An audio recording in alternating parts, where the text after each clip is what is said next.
Hey hi hello friends namaste welcome back to my channel Sam Ashu vlogs. So ನೀವು ವ್ಲಾಗಲ್ಲಿ ನೋಡಿರೋ ಹಂಗೆ ನಾವು ಮದುವೆಗೆ ಹೋಗಿದ್ವಲ್ಲ, ಅದ್ರ ನೆಕ್ಸ್ಟ್ ಕಂಟಿನ್ಯೂ ವ್ಲಾಗ್ ಇದು. ಸೊ ನಾವು ಮದುವೆ ಮುಗಿಸ್ಕೊಂಡು ಶ್ರಾವಣಹಳ್ಳಿಗೆ ಬಂದ್ವಿ. ಅದರಿಂದ ವಿದ್ರಾಶತದಿಂದ ಒಂದು ನಿಯರ್ ಟು 7 to 8 kilometers ಡಿಸ್ಟೆನ್ಸಲ್ಲಿ ಇರೋದು ಇದು ಊರು. ಇಲ್ಲಿ ದೊಡ್ಡಮ್ಮ ದೊಡ್ಡಪ್ಪ ಅಣ್ಣ ಇರ್ತಾರೆ. ನನಗೆ ಒಂಥರ ಈ ಊರು, ಆ ಮನೆ, ಆ ಜನ ಅಂದರೆ ನನಗೆ ತುಂಬ ಇಷ್ಟ. ಅದು ನಮಗಿಷ್ಟ ಆಗೋದಲ್ಲದೆ ನಮ್ಮ ಮಕ್ಳಿಗೂ ತುಂಬ ಇಷ್ಟ. ಆ ಪ್ಲೇಸ್ಗೆ ಹೋಗಿದ ತಕ್ಷಣ ಯಾರೋ ಹೊಸ ಪ್ಲೇಸ್ ಅಂತಲೂ ಅಂದ್ಕೊಳ್ಳೋದಿಲ್ಲ. ಅವ್ರದ್ದೇ ಸ್ವಲ್ಪ ತುಂಬ ಕ್ಲೋಸ್ ಇರೋರ ಮನೆ ಥರ ಮಕ್ಳು ಹೆಂಗಿರ್ತಾರೋ ಆ ಥರ ಇರ್ತಾರೆ. ಅದು ನಮಗೆ ತುಂಬ ಖುಷಿ. ಆ ಮದುವೆ ಮನೆಯಲ್ಲಿ ಫುಲ್ಲು ಸೆಕೆ ಅಂದರೆ ಸೆಕೆ, ಯಾಕಂದರೆ ಸಮ್ಮರ್ ಸ್ಟಾರ್ಟ್ ಅಲ್ಲ, ಮದುವೆ ಮನೆ ಅಂತಲೇ ಅಲ್ಲ. ವೆದರು ಅಷ್ಟು ಫುಲ್ಲು ಸೆಕೆ. ಇಲ್ಲಿ ಬಂದು ಇವ್ರ ಮನೆಗೆ ಎಂಟ್ರಿ ಆಗಿದ ತಕ್ಷಣ ತಣ್ಣಗಿತ್ತು ಮಾತ್ರ. ಓ ಪೆದಮ್ಮ ಆಗ అక్కడే అయిపోయా మామూళ్ళు అంతా ఉండ్రు కదా మాట్లాడుకొని చల్లుగుందిడ మీ ఇంట్లో ఆడి ఎంಡ ఎంಡ ఎంಡ. ಸೊ ಇಲ್ಲಿ ನೋಡಿ, ಅವಾಗಿನ ಕಾಲದ ಮನೆ ಅಂತ ಅಂದರೆ ಎಷ್ಟು ಚೆನ್ನಾಗಿರುತ್ತೆ ಅಂದರೆ, ಒಂದು ಶಾರ್ಟ್ಸ್ ನೋಡ್ಕೊಬನ್ನಿ ಎಷ್ಟು ಚೆನ್ನಾಗಿದೆ ಮನೆ, ದೇವ್ರ ಮನೆ. ಆ ಹಳ್ಳಿಗಳಲ್ಲಿ ಮನೆಯೇ ಚೆಂದ ಫ್ರೆಂಡ್ಸ್. ಇದು ತುಂಬ ಹಳೆ ಮನೆ ಅಂತ ಅಂತೂ ಅಲ್ಲ, ಬಟ್ ಚೆನ್ನಾಗಿ ಇಟ್ಕೊಂಡಿದ್ದಾರೆ. ಆ ಅಲ್ಲಿನ ವಾತಾವರಣನೇ ತುಂಬ ಖುಷಿ ಆಗುತ್ತೆ. ಸೊ ನಾವು ಹೋಗಿದ ತಕ್ಷಣ ಅವಲಕ್ಕಿ ಚುಡುವ ಅದೆಲ್ಲ ಹಾಕ್ಕೊಟ್ರ ಇದ್ರು. ನಾವು ಅವಾಗ ತಾನೇ ಊಟ ಮಾಡಿ ಹೊರಟಿದ್ವಿ. ನಮ್ಗೆ ಯಾರಿಗೂ ಹಸಿವಿರಲಿಲ್ಲ. ಎಲ್ಲರೂ ಬೇಡ ಬೇಡ ಅಂತಿರೋ ಸುಮ್ಮನೆ. ಮತ್ತು ಅವ್ರ ಪಾಪ ಫೋರ್ಸ್ ಮಾಡಿದ್ರು ತಗೊಳ್ಳಿ ಅಂತೇಳಿ ಎಲ್ಲ ಸ್ವಲ್ಪ ಶಾಸ್ತ್ರಕ್ಕೆ ತಿಂದ್ವಿ.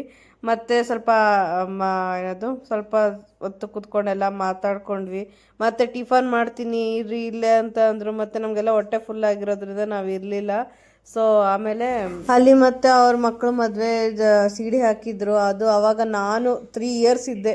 ಅವಾಗಿಂದ ಅದೆಲ್ಲ ನೋಡಿಕೊಂಡು ಟೈಮ್ ಹೋಗಿದ್ದೆ ಗೊತ್ತಾಗಿಲ್ಲ. ತುಂಬ ಲೇಟ್ ಆಗೋಯ್ತು, ನಾವು ಹೊರಡೋ ಟೈಮ್ ಬಂತು. ಸೊ ಹೊರಡಲೇಬೇಕಾಗಿತ್ತು. ಇಲ್ಲಿ ಲಾಸ್ಟಲ್ಲಿ ಅವ್ರ ಬಿಡಲೇ ಇಲ್ಲ. ಅರಿಶಿನ ಕುಂಕುಮ ಕೊಟ್ಟು ಬಟ್ಟೆಗಳು ನನಗೆ, ನಮ್ಮ ಹಸ್ಬೆಂಡ್ಗೆ, ಮಕ್ಕಳಿಗೆ ಅವಳು ಏನೋ ಶಾಪಲ್ಲಿ ಹೋಗಿ ಏನೇ ತೊಗೊಂಡ್ಲು ಅದೆಲ್ಲ ಕೊಟ್ಟು ಎಲ್ರಿಗೂ ಅರಿಶಿನ ಕುಂಕುಮ, ಮಕ್ಳಿಗೂ ಅವಳನ್ನ, ನನ್ನ ಮಗಳಿಗೆ ಮೇನ್ ಅಯ್ಯೋ ಕನ್ಯಕ್ಕ ಅಂತೇಳಿ ಖುಷಿಪಟ್ಟು ಎಷ್ಟು ಚೆನ್ನಾಗಿ ಅರ್ಶಿನ ಎಲ್ಲ ಹಚ್ಚಿ ಖುಷಿ ಆಗುತ್ತೆ ಫ್ರೆಂಡ್ಸ್. ಈ ಥರ ಜನಗಳೆಲ್ಲ ನಮ್ಗೆ ಸಿಗೋದು ಅಲ್ಲೇ, ನಮ್ಮ ಬೆಂಗಳೂರಲ್ಲಂತೂ ಸಿಗೋದು ತುಂಬ ಕಮ್ಮಿ. ಇಂಥ ಜನಗಳು ಸಿಗಬೇಕು ಅಂದರೆ ನಮಗೆ ಹಳ್ಳಿಗಳಲ್ಲೇ ಸಿಗೋದು.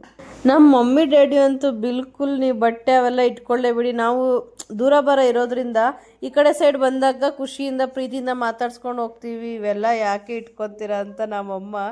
ಆದರೆ ಅವ್ರ ಖುಷಿಗೋಸ್ಕರ ಬಿಡಲೇ ಇಲ್ಲ, ಕೊನೆಗೂ ನಾವು ಇಸ್ಕೊಳ್ಳೋವರೆಗೂ ಸರಿ ಅಂತ ಹೇಳ್ಬಿಟ್ಟು ಅವ್ರಿಗೆ ಕುಂಕುಮ ಎಲ್ಲ ಕೊಟ್ಟು, ಸೊ ಅವ್ರಿಗೂ ಬಟ್ಟೆ ಅದೆಲ್ಲ ಕೊಟ್ಟು, ಇನ್ನೇನು ನಮಗಂತೂ ಸಿಕ್ಕಾಬಟ್ಟೆ ಲೇಟಾಗಿ ಹೋಗಿತ್ತು. ನಾನು ಮತ್ತೆ ಹೋಗೋದು ನನ್ನ ವ್ಲಾಗ್ ಮಾಡೋಕ್ಕೆ ಆಗಿಲ್ಲ. ಸೊ ಇದೇ ಲಾಸ್ಟ್ ವಿಡಿಯೋ ಕ್ಯಾಪ್ಚರ್ ಮಾಡಿರೋದು ಅನಿಸುತ್ತೆ. ಸೊ ನಮಗಂತೂ ವಿಪರೀತ ಟೈಮ್ ಆಗೋಗಿತ್ತು. ಸೊ ಮನೆಗೆ ರೀಚ್ ಆಗೋಕ್ಕೆ ಆಲ್ಮೋಸ್ಟ್ 10 ಮೇಲೆ ಆಗೋಗಿತ್ತು. ಹಳ್ಳಿ ಊರು ಒಳಗಡೆಯಿಂದ ಬರಬೇಕಲ್ಲ, ಸೊ ತುಂಬ ಕತ್ಲೆ ಇತ್ತು. ನಾನು ವ್ಲಾಗ್ ಎಲ್ಲೂ ಮಾಡಲಿಲ್ಲ. ನಮ್ಮನೇಲಿ ಮಾತಾಡ್ಸ್ಕೊಂಡು ಕಿಚನಲ್ಲಿ ಅವ್ರು ಫುಡ್ಡೆಲ್ಲ ಪ್ರಿಪೇರ್ ಮಾಡ್ತೀವಿ. ನಮ್ಗೆ ಗೊತ್ತೇ ಇಲ್ಲ, ನಮಗಂತೂ ಹೊಟ್ಟೆ ಫುಲ್ಲಾಗೋಗಿತ್ತು ಪಾಪ. ನಾವು ಫುಡ್ ಅಂತೂ ತಿನ್ನೋಕ್ಕಾಗಿಲ್ಲ. ಸರಿ ಫುಡ್ ತಿಂದಿಲ್ಲ ಅಂತ ಹೇಳ್ಬಿಟ್ಟು ಅವರು ಬೇಗ ರವೆ ಉಂಡೆ ಎಲ್ಲ ಮಾಡಿ ಮತ್ತೆ ನಮಗೆ ಬಾಕ್ಸ್ಗೆ ಪಾರ್ಸಲ್ ಹಾಕ್ಕೊಟ್ರು. ಬೇಡ ಅಂದರೂ ಕೇಳಲಿಲ್ಲ. ನಮ್ಗೆ ಗೊತ್ತೇ ಇಲ್ಲ ಒಳಗಡೆ ಅವ್ರಂಗೆ ಮಾಡಿಕೊಂಡು. ಅಯ್ಯೋ ಎಷ್ಟು ಖುಷಿ ಆಗ್ತಾರೆ. ಇಂಥ ಜನಗಳು ನಮ್ಮ ಬೆಂಗಳೂರಲ್ಲಿ ಅಕ್ಕಪಕ್ಕದವರು ಹಿಂಗೆ ಮಾತಾಡ್ಸೋದಿಲ್ವೇ ಅಂತ ಅನಿಸ್ಬಿಡುತ್ತೆ. ಅಂಥ ಜನಗಳ ಮಧ್ಯೆ ಈಗಿನ ಕಾಲದ ಮಕ್ಕಳು ಬೆರಿಬೇಕು, ಅವ್ರ ವ್ಯಾಲ್ಯೂ ಏನಂತ ಗೊತ್ತಾಗುತ್ತೆ ನಿಜವಾಗ್ಲೂ ಫ್ರೆಂಡ್ಸ್. ಫೈನಲ್ ಆಗಿ ನಮ್ಮ ಹಸ್ಬೆಂಡ್ಗೆ ಅವರು ಏನು ತಾಂಬೂಲ ಸಂಪ್ರದಾಯ ಏನೇ ಇದೆ ಎಲ್ಲ ಮಾಡಿ ನಾವು ಹೊರಟ್ವಿ ಫ್ರೆಂಡ್ಸ್. ಸೊ ಇದಾಗಿತ್ತು ನನ್ನ ಇವತ್ತಿನ short and sweet vlog. Thank you. Like, share and subscribe to my channel. Bye. So finally ನೋಡಿದ್ರಲ್ಲ, ಇದಾಗಿತ್ತು ನನ್ನ ಇವತ್ತಿನ ಶಾರ್ಟ್ ಆ್ಯಂಡ್ ಸ್ವೀಟ್ ವ್ಲಾಗ್. ಇನ್ನೇನು ಸ್ವಲ್ಪ ನಂಬರ್ಸ್ ಕಮ್ಮಿ ಇದೆ ಅಷ್ಟೇ ಫ್ರೆಂಡ್ಸ್. ಆದಷ್ಟು ಬೇಗ ಎಲ್ರಿಗೂ ಶೇರ್ ಮಾಡಿ ನನ್ನ ವ್ಲಾಗ್ನ. ಇನ್ನು ಮುಂದೆ ಯಾವ್ಯಾವ ಥರ ವಿಡಿಯೋಸ್ ಬೇಕು ಎಂದು ಕಮೆಂಟ್ ಮಾಡಿ ಫ್ರೆಂಡ್ಸ್. ನಾನು ಆದಷ್ಟು ಟ್ರೈ ಮಾಡ್ತೀನಿ. Thank you. Bye. Take care. Love you all friends. Don't forget to press the bell icon for more updates. Take care. Bye. Do subscribe to Savage Vlogs.